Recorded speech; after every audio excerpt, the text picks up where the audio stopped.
Mahigpit na ipinagbabawal ng Philippine Coast Guard ang paglalayag ng mga sasakyang pandagat sa kasagsagan ng pananalasa ng bagyong Glenda. Ayon sa PCG, hindi sila magdadalawang isip na hulihin ang mga pasaway ng mandaragat. Si Noel Perfecto sa detalye. Mahigpit ang atas ni Coast Guard Commandant Rodolfo Izorena sa lahat ng kanyang mga operatiba sa mga baybaying dagat. Nahulihin o dili kaya'y arestuhin ang lahat ng mga maglalayag nitong kasagsagan ng bagyong si Glenda. Ang kay Commander Arman Balilo, Coast Guard spokesperson, ni Vice Admiral Izorena ang kautusan matapos na mapalita ang patuloy na naglalayag ng patago ang mga nakikipagsapalaran ng mga colorum vessels. Hindi na uubra ang mga iligal na gawain ito dahil mahigpit ang order ni Commander na ipagbawal ang paglalayag ng mga nasabing sasakyang pandagat. Hanggat di pa ho tumatama, nagpalabas na kami ng bulletin sa lahat ng aming Coast Guard stations na hulihin yung mga magtatangkapan na maglayag at hindi makikinig dun sa no-sail policy po ng Philippine Coast Guard. Ang mahigpit ho yung order niya na hulihin. Opo, sapagkat nais natin na masigurado na wala talagang maglalayag hanggat hindi pa tumatama yung bagyo kasi may experience tayo na may mga lumalayag pa rin at pumupunta sa kabilang isla. At yun po ang tagubili ni Admiral Izorena sa atin. Samantala, umabot na sa bilang na 4,554 ang mga stranded passengers kanina at patuloy na lumalaki pa ito hanggang sa kasalukuyan.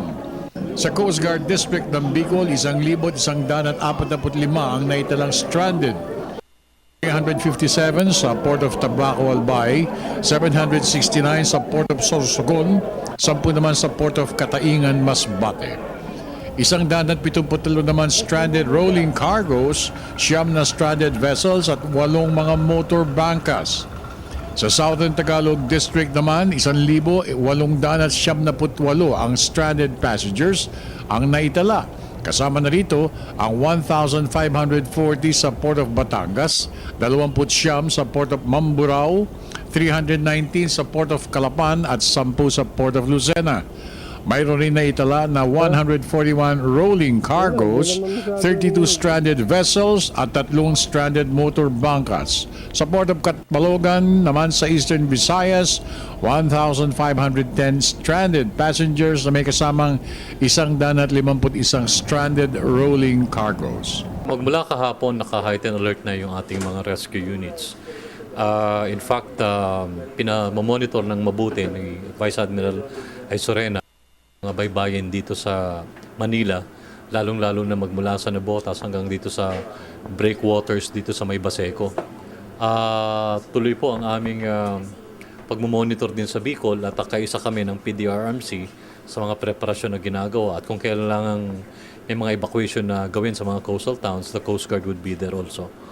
And sa kasalukuyan po, wala namang any maritime incident pa na nare-report sa atin. Dito naman sa Kamaynilaan, libo-libo mga estudyante ang nahirapang makasakay sa kawalan ng mga behikula sa kahabangan ng Espanya, Quiapo at Taft Avenue areas.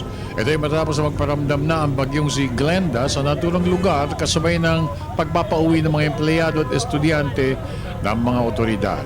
Para sa Telebisyon ng Bayan, ako naman si Noel Perfecto.